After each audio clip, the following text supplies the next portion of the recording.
We apologise for the poor quality of the following recording of a sermon by the late Dr. Martin Lloyd-Jones. Although we have digitally restored this to improve clarity, the quality is not as good as we would like. We do apologise for this, but nevertheless hope that this sermon will be a great encouragement and a blessing to you. I've been asked to speak on the subject of intercessory prayer, and especially as that is exemplified in the life of this prophet, Jeremiah. Now, this subject that has been allotted unto me is one, I'm sorry to say, and I'm sure you'll agree, is one that has been much neglected, not to say even forgotten amongst us.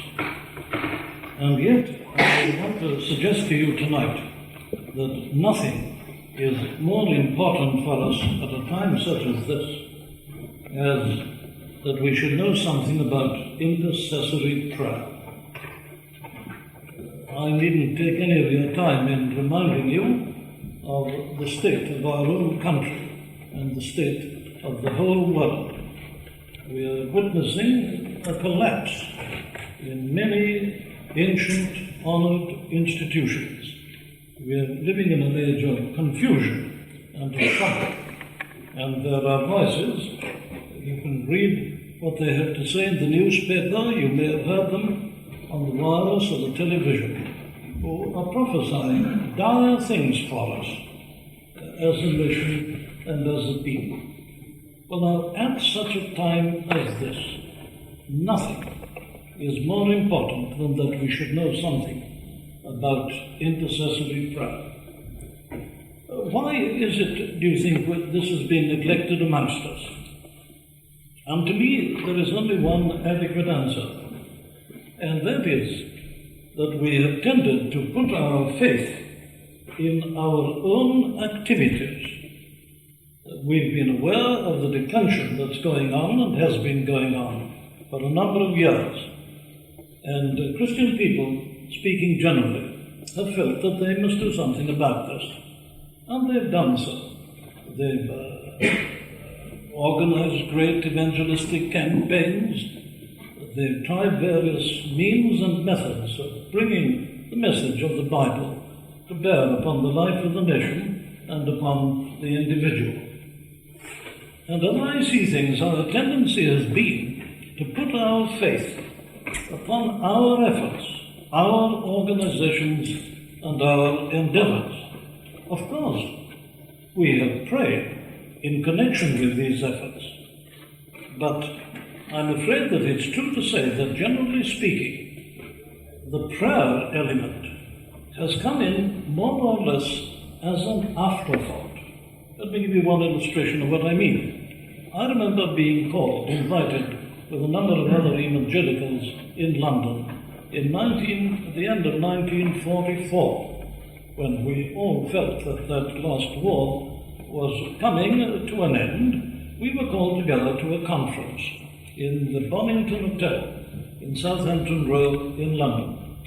And the object of this conference was to decide what we were going to do as evangelical people in this post-war period that was about to face us. And I remember very well that the chairman announced that what he wanted us to consider was the advisability of having what he called a spiritual blitz upon London. And this is what the conference considered, and this is what the conference decided to do. It decided to take the Albert Hall and have a great series of mammoth meetings to make an impact, to have this kind of blitz upon the people of London. And it was all cut and dried. And then a man got up and we appointed, of course, various committees to arrange all this. And then somebody got up and said, but he said, we haven't mentioned the prayer committee yet. Quite right, said the chap. We must have a committee to look after the prayer. For after all, he said, we must have prayer backing. That was the term, I've never forgotten. Prayer backing. In other words, you see, we rarely are going to do it all, but we just need a little backing from God. Just need a little help and a little assistance. Prayer comes in more or less as an afterthought or an addition to supplement all our great efforts and endeavors. Well, now, I want to try to show you tonight that that is really a very serious departure from what we find in the Bible itself. It's amazing when you have eyes to see it, to notice the prominence that is given to this element of intercessory prayer in the Bible. There are great examples of this. Do you remember the case of Abraham, for instance, pleading in the case of Sodom and Gomorrah? There again he was face to face with a kind of dissolving civilization, a collapse of morality and so on. And he felt there was nothing to do but to intercede with God. And I commend you to read again that great prayer, that great argument, if you like, of Abraham with God as he continued to plead for those cities of the plain and for Lot and his family who dwelt there. But in many ways, one of the greatest intercessors of all was Moses. We think of Moses as a man of action, and he was. He was a great leader. He led the people out of Egypt into Canaan. But I would say that the most outstanding thing of all about Moses was his amazing intercession. I commend you to study the end of chapter 32 and the whole of chapter 33 of the book of Exodus. And there you'll find one of these great examples of intercessory prayer. Perhaps in many ways the highest point that Moses ever reached in his great career. And then you come to the prophets. You find the prophet Isaiah. In addition to the messages he gave to the people, his prayer on behalf of the nation to God, so constantly. Again, read the last chapters, from chapter 63 onwards in the book of the prophet Isaiah. Now we're going to deal with Jeremiah tonight. Coming to the New Testament, you have that great example of the first Christian martyr, Stephen, as he was actually dying. He pleads, he intercedes for the very people who are putting him to death, and pleads with God not to lay this sin to their charge. But after all, the supreme example is our Lord himself. Father, lay not this sin to their charge.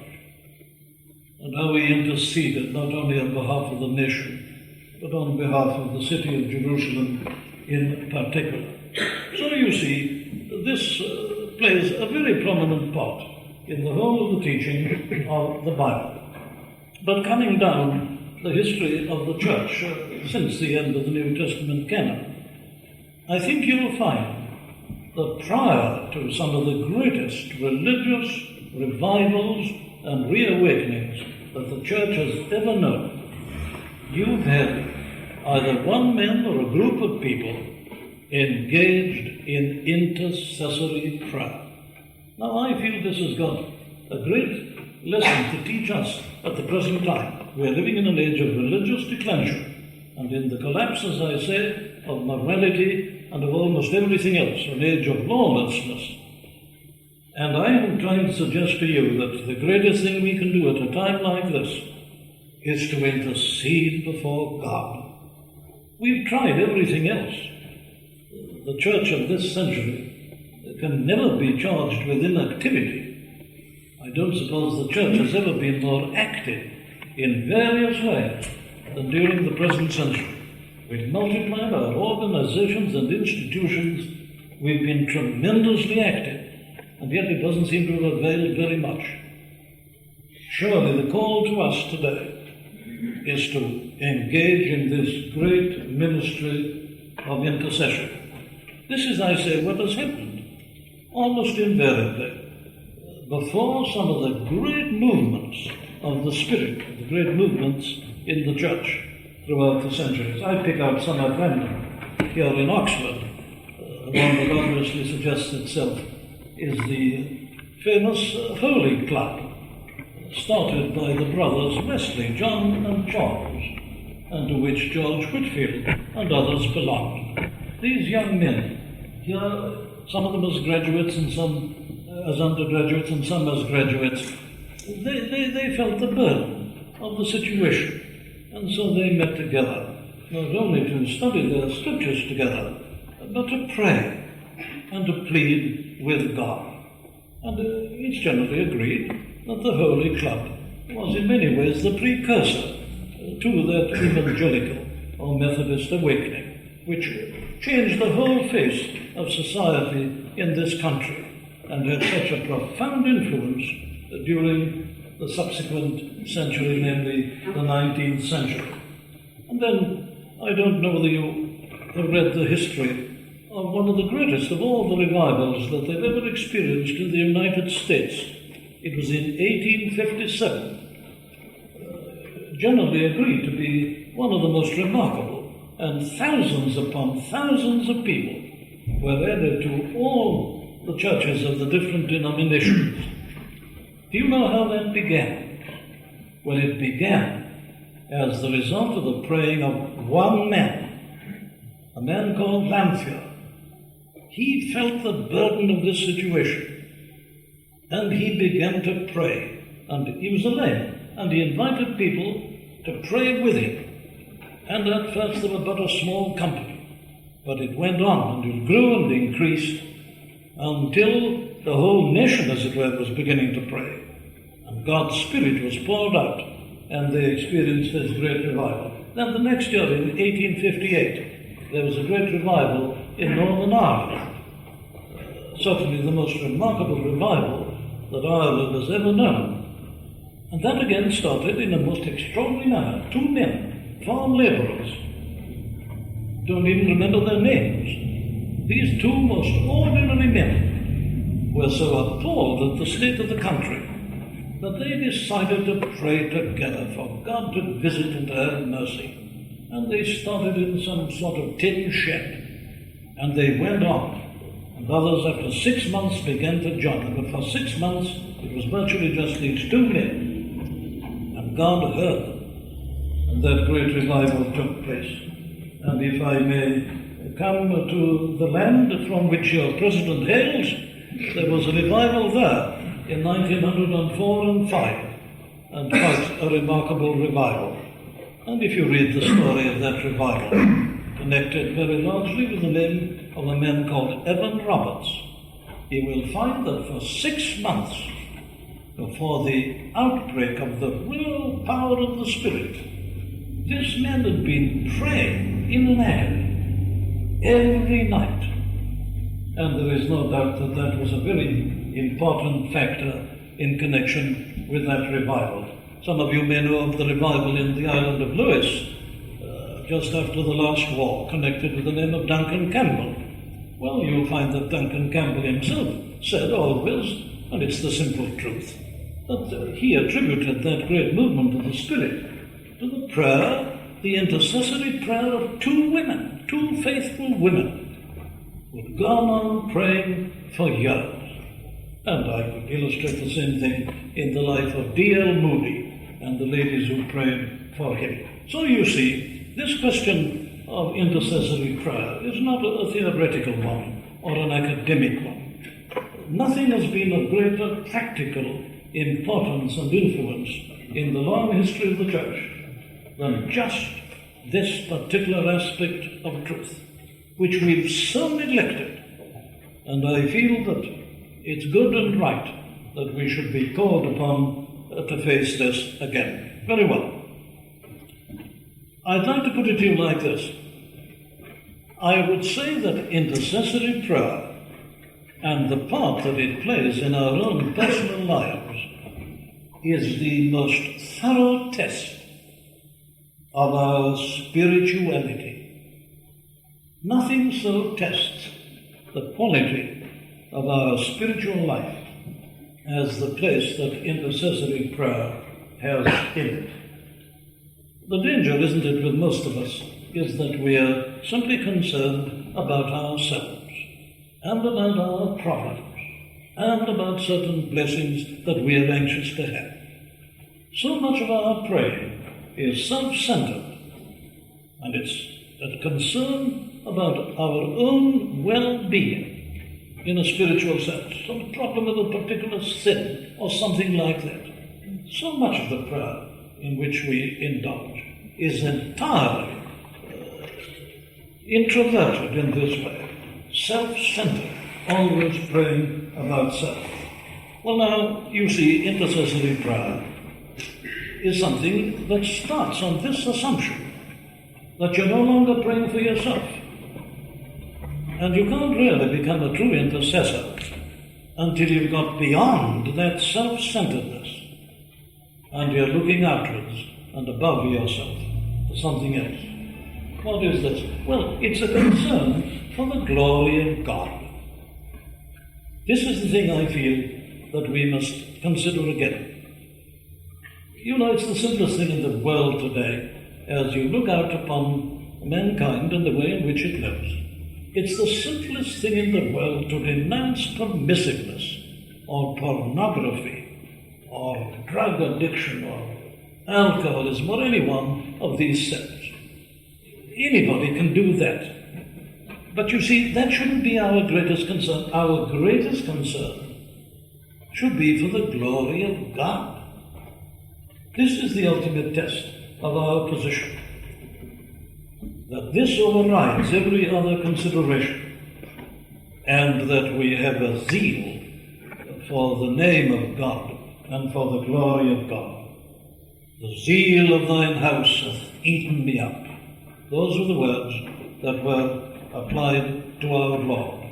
And you remember how, when he was but 12 years of age, when he'd been taken up with his family that time to Jerusalem, and they'd gone back, and they hadn't missed him, suddenly looking for him, they found that he wasn't with them, and they rushed back to Jerusalem. And there he was in the temple, arguing and debating with the doctors of the law.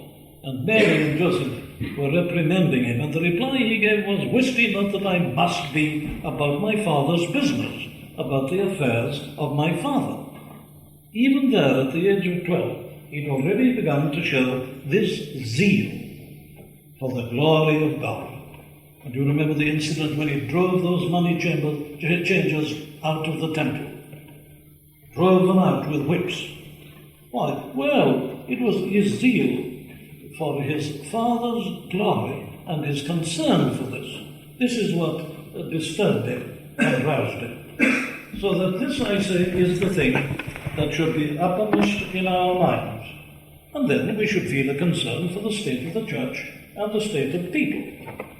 We should feel something of the burden of this. This is the characteristic of all these intercessors in the Bible and in the subsequent history of the church. They were people who were no longer just looking at themselves and their own needs. They were concerned about the name of God, and they looked out upon the people, and they were sorry for them. They had compassion. You see, this was the great characteristic of our Lord, wasn't it? We are told that he looked out upon the multitude, and he saw them as sheep without a shepherd, and he had compassion upon them. Now, this is always true of the true intercessor. He sees the state of the people. He doesn't want to denounce it, but he's sorry for them. And he begins to pray for their deliverance. It becomes a burden to him. He knows something about groaning and agonizing in prayer for these unfortunate people. Now, this is a very high calling, as you can see. And this is characteristic of all these intercessors. They live in the same world as everybody else, but they always have this exceptional, unusual understanding of the situation. They stand out even amongst Christians. They're people who see into the situation in a more spiritual manner, and so they're able to lead the people. This is true of every single one of them. And this is the thing, therefore, I feel, to which we need to be called at this present time. Intercessory prayer is a very definite and special type of prayer. How can I put it? Well, it's never mechanical. I don't know whether you still use the terms that used to be used. I used to find when I came to the IQ 30 years ago and more, I heard that people talked about having their QT. And people used to talk about attending a DTM. Now, that's the sort of thing that I venture to criticize before you. To talk about an act of prayer glibly as having a QT, or an assembled prayer, a company of people coming to pray to God, a DTM. Now, there's something wrong here, and I suggest that it betrays an attitude to prayer which is almost the exact opposite of a truly intercessory prayer. Very well. What do I mean by this intercessory prayer? Now, there are many illustrations of it in this book of the prophet Jeremiah. As you've been working through it, doubtless you've noticed many of them. But I felt that it would be more profitable, perhaps, for me to take one striking example and work that out with you, rather than just to make a few remarks about the various occasions when Jeremiah indulged in this intercessory prayer. And the one I've chosen is the one that's been read to us in the 32nd chapter of this book of the prophet Jeremiah, and especially verses 16 to 25. Here is a great example, almost a perfect example, of intercessory prayer. Now, you remember the circumstances. The children of Israel had got into this deplorable condition, not only in a religious sense, but also in a political and in a military sense, and were on the verge of being completely conquered, their great city razed to the ground and turned into a heap of ruins, and the majority of them being carried away as captives to Babylon. It was an age of utter collapse. Well, now, in this very situation, at this particular juncture, this command comes to Jeremiah to buy this plot of land. And of course it seemed to him to be utterly ridiculous, almost monstrous. And yet this was God's command. What does Jeremiah do about it? What does he do about the whole situation? Well, the answer is that he prayed to God about it. There was nothing else that he could do. And you see, this is one of the things that always characterizes these intercessors. They are people who really believe in prayer. They don't do it mechanically. They don't do it as an afterthought. It's not an addition. To them, it's the biggest thing of all. But it's one thing, isn't it, to say, as people often do so glibly, let's pray about it. And there are people who think that prayer is something very simple. I've always held the view that the most difficult thing of all in the Christian life is prayer. There's all the difference in the world between saying your prayers and praying. All the difference in the world between reading prayers and praying. You and I can recite the Lord's Prayer quite mechanically and probably done so thousands of times. We can even offer up other types of prayer quite mechanically. But that's not praying. I feel that we all tend to assume that we know what we mean by prayer and that we know what it is to pray. And yet, the moment you read these great prayers in the Scriptures, you should be made to doubt as to whether you've ever prayed in reality at all. Do you remember the disciples one day saying to our Lord, "Lord, teach us to pray," as John taught his disciples to pray? Why did they make this request? Well, you see, they'd been watching it, and they'd been observing the place that prayer took in his life. Let's remember, here is the Son of God himself on earth. Yet look at the amount of prayer that you find in his life. You read that sometimes he spent the whole night in prayer, or that he rose a great while before dawn and went up into a mountain to pray.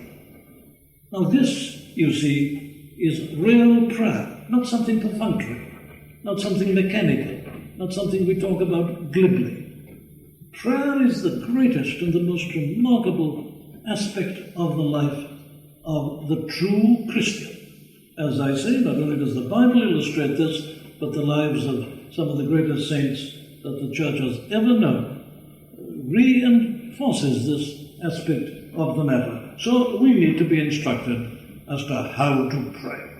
Now, how do we do so? Well, how did Jeremiah do so? Well, look, listen to it. This is what we read. After I had given the deed of purchase to Baruch, the son of Neriah, I prayed unto the Lord, saying. Now then, what did he say? You remember the problem, don't you?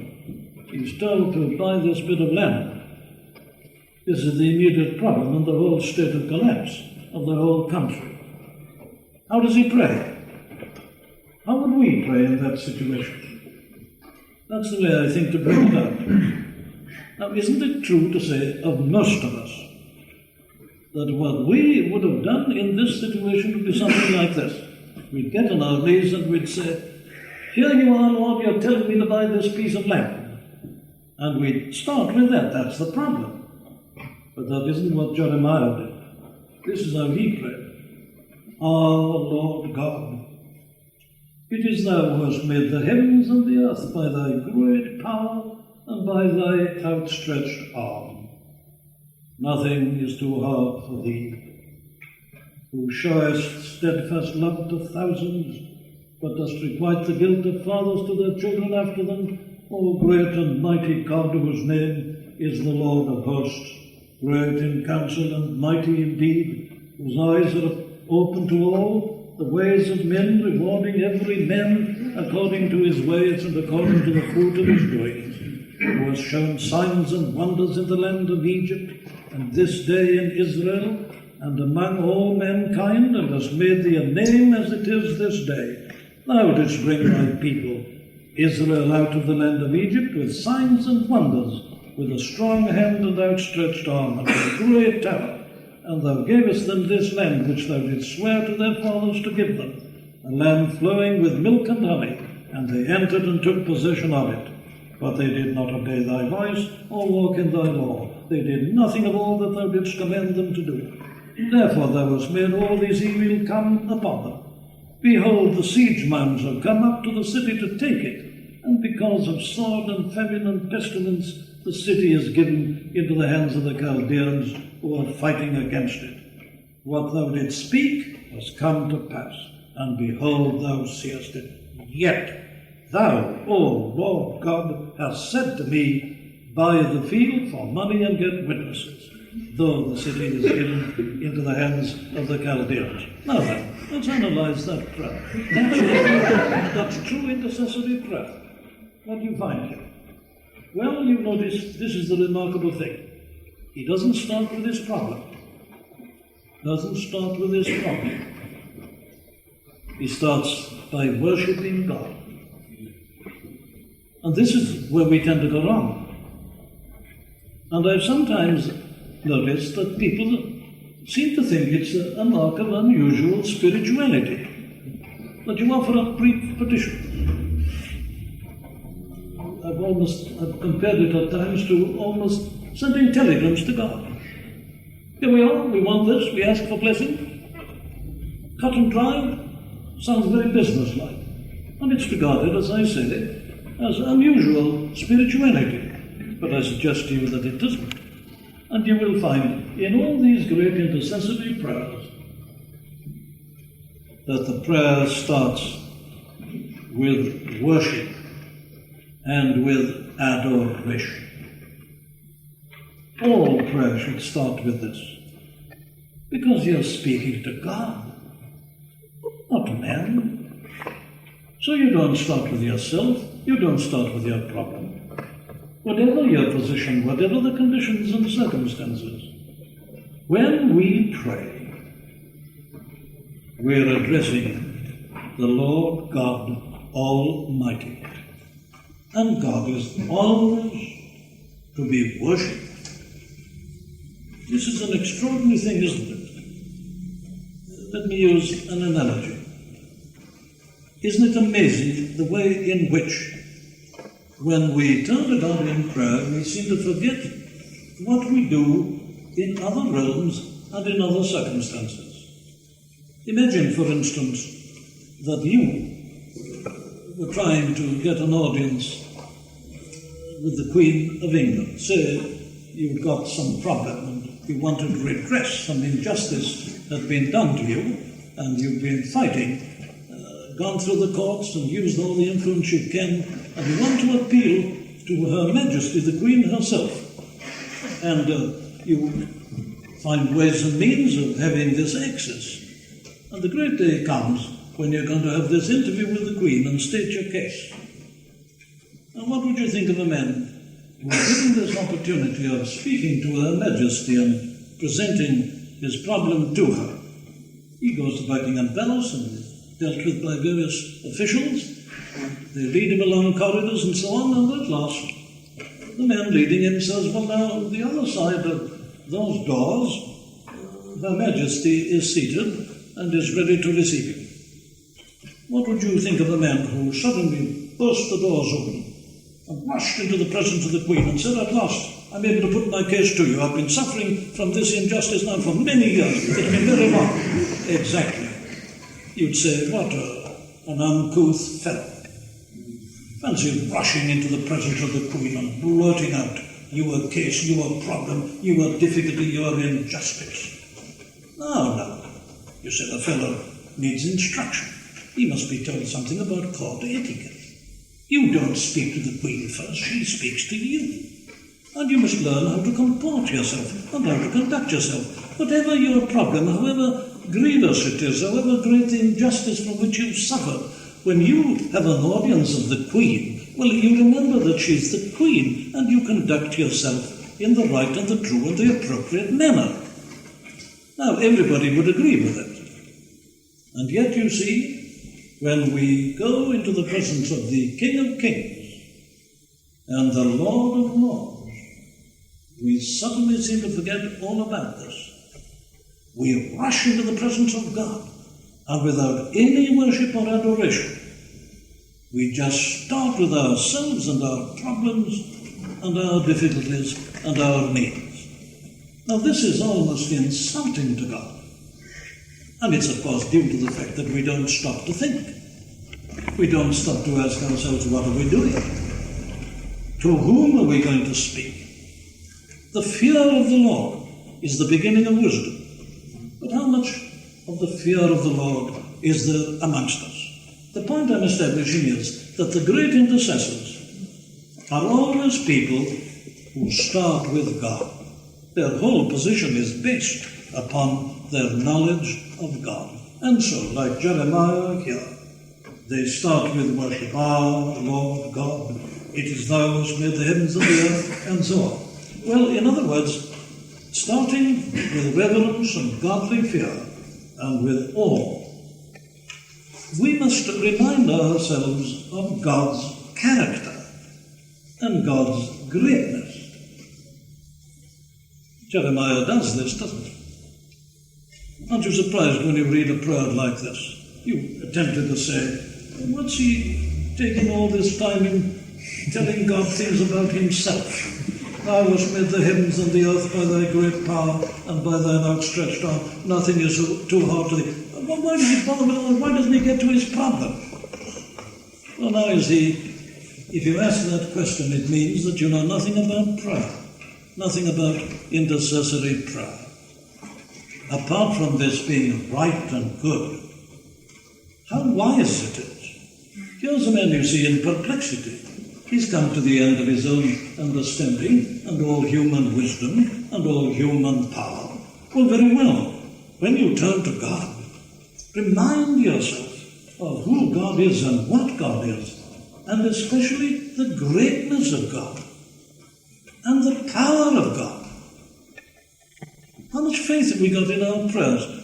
If we haven't much, it's because we rush and speak instead of stopping to consider and to recollect these great truths about God and about his character. Now there's an amplification of this you'll find in the 10th chapter of this book of the prophet Jeremiah, in verses 6 to 10, where he puts it like this, Jeremiah 10, 6 to 10.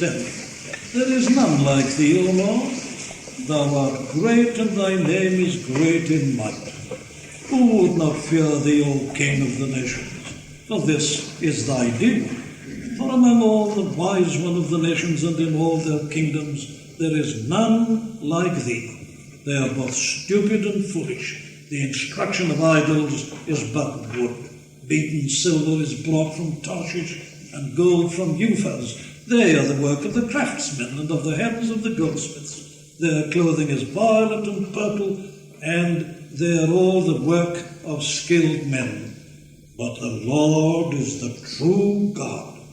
He is the living God and the everlasting King. At his wrath the earth quakes, and the nations cannot endure his indignation. Now that's the way to pray. We are all so fearful, aren't we? What's going to happen, we say? And who are we? We're just a handful of people as Christians. Who are we? What can we do? All the great powers and forces are against us. What can we do? And we tend to feel hopeless, don't we?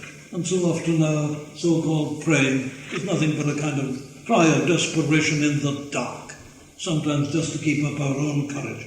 The antidote to that is to stop and to recollect and to realize the true character of God is great and might.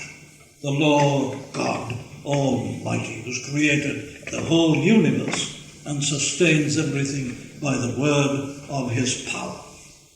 The more we remember this, and the more we praise God for being who and what he is, the more effective and efficacious will our prayers be.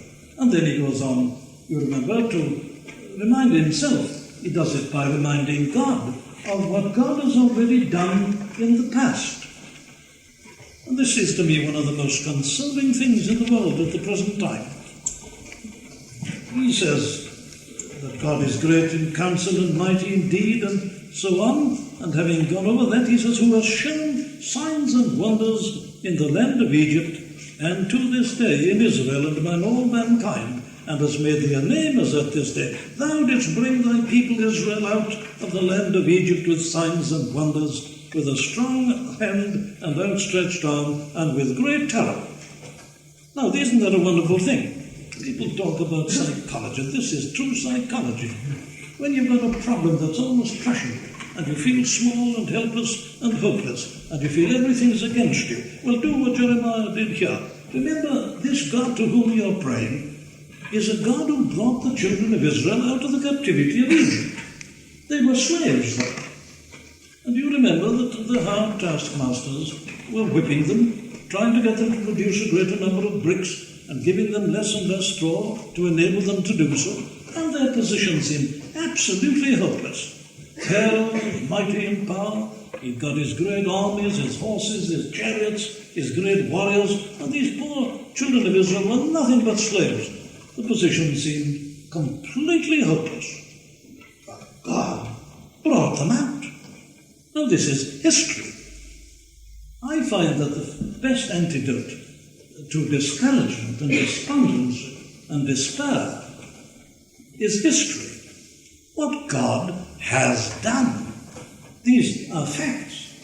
And so you see, our whole faith and our position depends not only upon our faith and our belief in the biblical record, it is supported and fortified by the sheer weight of the evidence of history. These things have literally taken place. So we can look back across this great history of the past.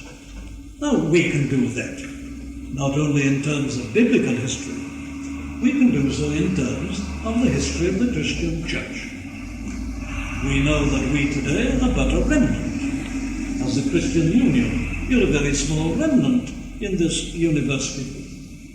And it's the same with Christians everywhere. We're only about 10% of the population of this country, if even that. And so we are very readily discouraged. Now you see, the answer to all that is that there have been many similar periods in the past. This isn't the first time that Christianity has been at a low ebb. The ignorant people, of course, they think that is so. Most people say they're not Christians because they're 20th century people. There were people who were not Christians in the first century for exactly the same reasons. So it's got nothing to do with that at all. So let's remind ourselves that when the church seemed to be moribund and was even dying, God suddenly arose and scattered his enemies and blessed his people and brought them out of a bondage and a captivity and restored them to times of great affluence and prosperity. Very well. Now that's how you start praying. You see, Jeremiah hasn't mentioned this problem yet, has he? Isn't this extraordinary? How a man who was in a desperate position doesn't seem to remember that he's even got a problem. He's worshipping God and praising him, remembering what God has done in the past and magnifying his great and his holy name. And the next thing he goes on to do is to make a confession of sin and to admit that he and the people are unworthy of the very least of God's mercies. You noticed how he did that. They entered and took possession of it, but they did not obey thy voice or walk in thy law. They did nothing of all thou didst command them to do. Therefore thou hast made all this evil come upon them. Confession of sin, confession of unworthiness, confession that we have no right to ask any blessing of God. This is always true of the intercessor. He goes to God admitting that in a sense he's got no plea whatsoever.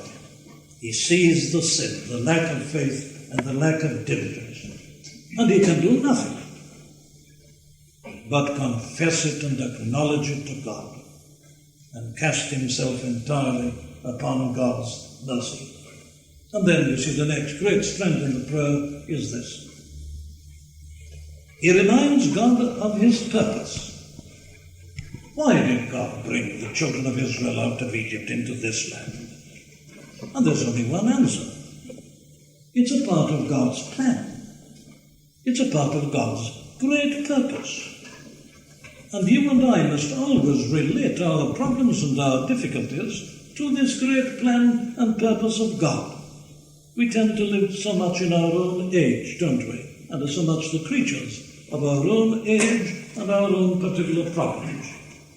Again, one of the most stimulating and exhilarating things to do is to look back and look at God's whole plan of salvation. He planned it before the foundation of the world, according to this teaching. Our names were written in the Lamb's Book of Life before the foundation of the world. God doesn't act in a contingent manner. God has his great plan and purpose. He permits things to happen, and at times it looks as if he's forgotten us. But he hasn't. God's plan and purpose are certain and sure, and nothing will be allowed to make him his purpose for good or sever our souls from his love. So the prophet, as all true intercessors, he reminds God of God's own purpose. He says, I don't understand what's happening to us in the light of your purpose. But he says, I know that your purpose is sure. And then he goes on, you see, to plead. And pleading is always a very definite aspect of this prayer of intercession. There are, again, some very good examples of this in earlier chapters. You'll find a very good one in chapter 14 of this book of the prophet Jeremiah. Chapter 14, let me read verses 7, 8, and 9. Though our iniquities testify against us, act, O Lord, for thy name's sake. Now, he's pleading with him, you see, for our backslidings are many, we have sinned against thee. O thou hope of Israel, its Saviour in time of trouble, why shouldst thou be like a stranger in the land, like a wayfarer who turns aside to tarry for a night? Why shouldst thou be like a man confused, like a mighty man who cannot say? Yet thou, O Lord, art in the midst of us, and we are called by thy name. Leave us not. Now, this is another remarkable aspect of this prayer of intercession. You find that these great pleaders with God, they reason with him. And they say, this seems inconsistent to us. Have you brought us out in order that we may be destroyed, and that the enemy may have the victory, and that the enemy may gloat over us? They say, it isn't we ourselves alone who are involved. They say, your name is involved. Your honor is involved. Your name is upon us. And if we go down, it isn't merely we who go down. Your name will be despised amongst the heathen. So they reason with God, and they plead with God. I commend you to look for that element in some of those great intercessory prayers to which I directed your attention at the beginning. And so, you see, the prayer winds up in this way, that our only hope is in the fact that God is God, and that the church isn't ours. The whole concern is not ours. We have the privilege of being in it. If it depended upon us, it would have finished long ago. We are unworthy of the very least of his mercies, so for thine own name's sake, for thine own glory, not for us, but for thyself. That is the ultimate hope. Now that's an analysis of the prayer that Jeremiah offered, and it's typical, I say, of all these other great intercessory prayers in the Scripture. The only other element that I want to say just a word about before I finish is this, that we must be persistent. We've got to keep on. You know the story of Jeremiah. You've been working through this book. And you find that at times, poor Jeremiah was on the point of giving up. It all seemed so hopeless. There was everything to discourage him.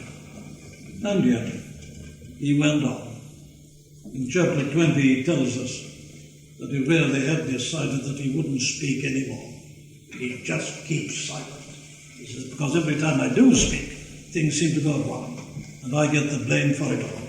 So he said, I decided to say nothing, but he couldn't. The Spirit was burning within him, and he had to go on.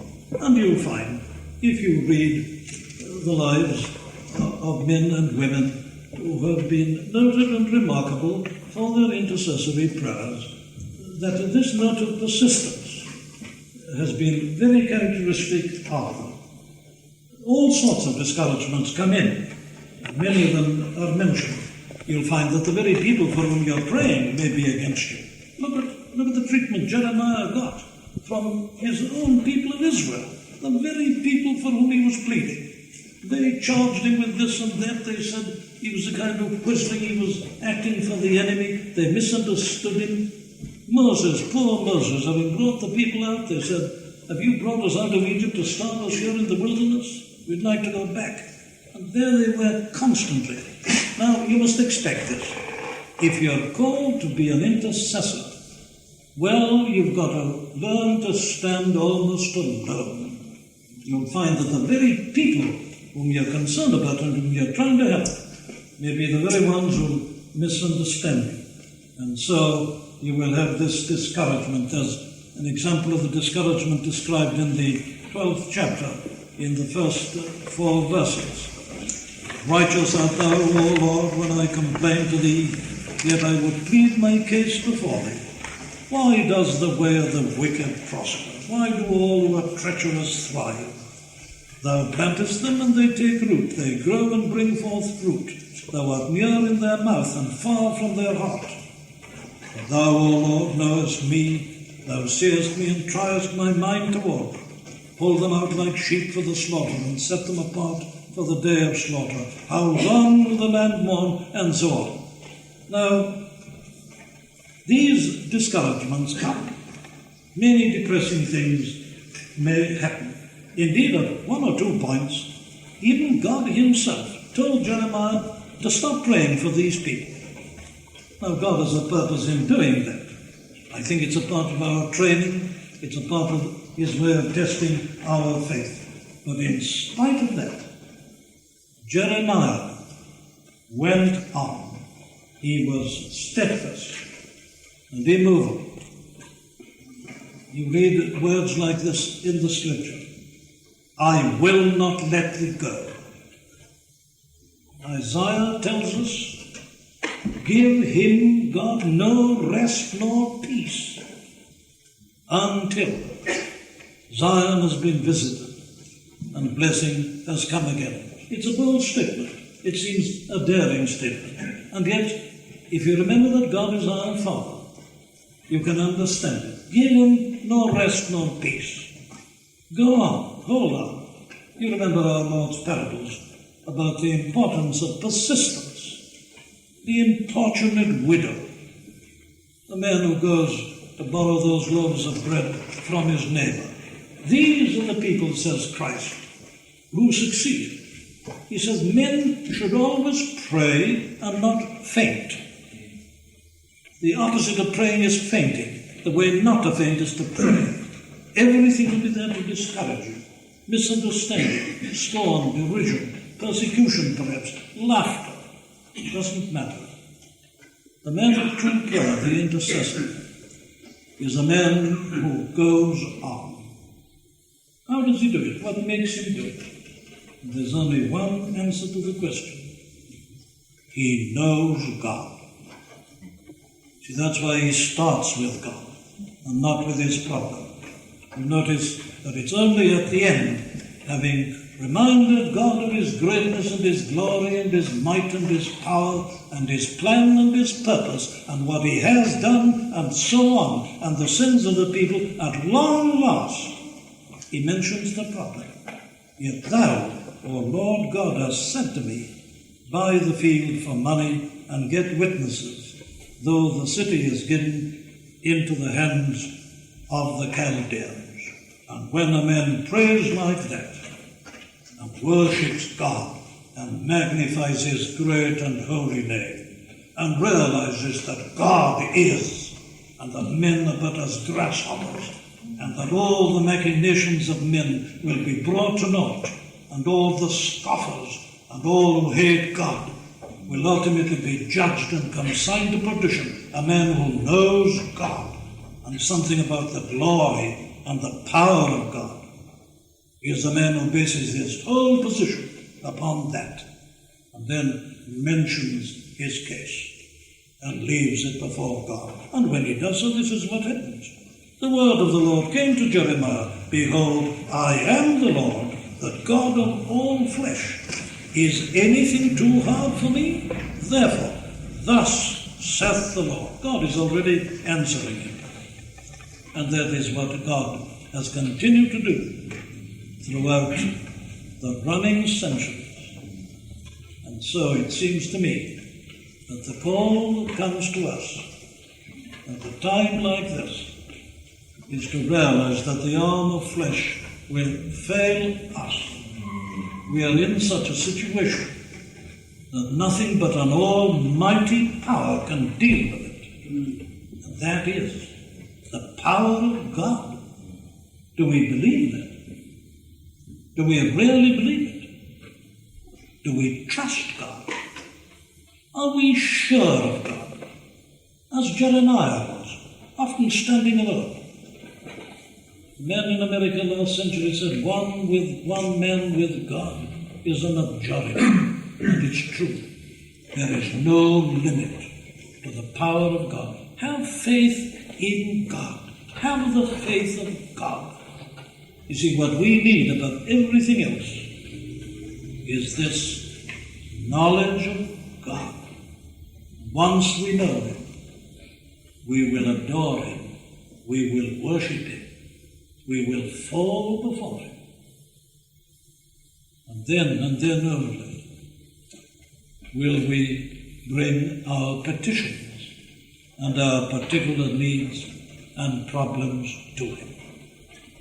This is the greatest need in this country and every other country tonight. Men and women who can lay hold on God and pray to him without ceasing to arise and to manifest his power and his glory, to subdue his enemies and to authenticate again his own people, his own word, his own message. Let us pray.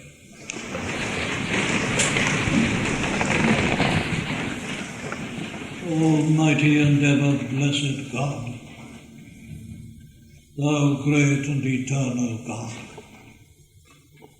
we venture to draw nigh into thy very presence. We know that thou art the high and lofty one that inhabitest eternity, whose name is holy, and we are but poor passing creatures of time, sinful and unworthy. And yet, O Lord, thou hast made it possible even for us to approach thy throne and to come into thy very presence. We thank thee for that new and living way which thou hast opened for us through thy dear Son, our blessed Lord and Saviour, and that he opened it even through his own broken body and shed blood. And so we can come into the holiest of all. Lord God, we would worship thee. We are amazed at the fact that thou hast ever deigned to look upon us. To thee the very nations are but as the small dust of the balance and a drop in a bucket. And yet thou hast dealt with us individually, and thou hast spoken to us and delivered us from this present evil world.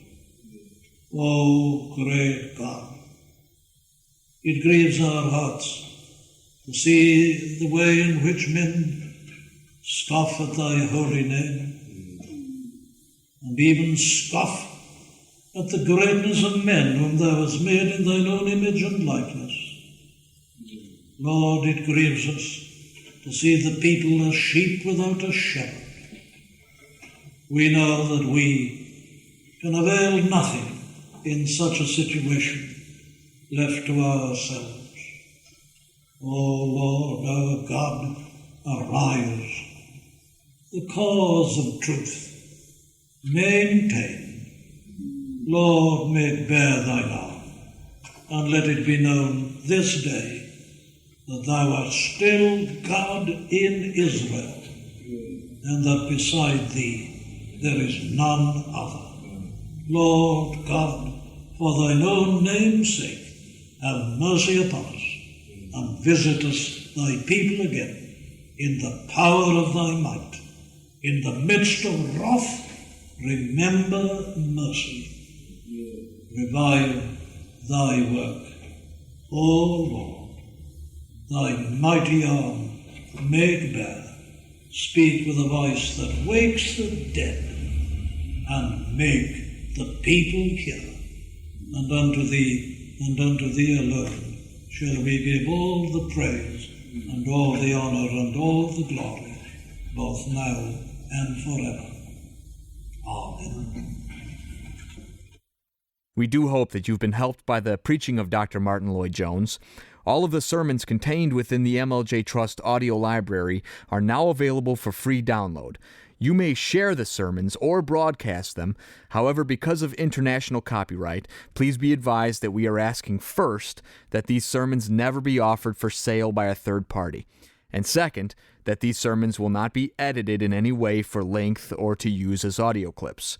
You can find our contact information on our website at mljtrust.org. That's mljtrust.org.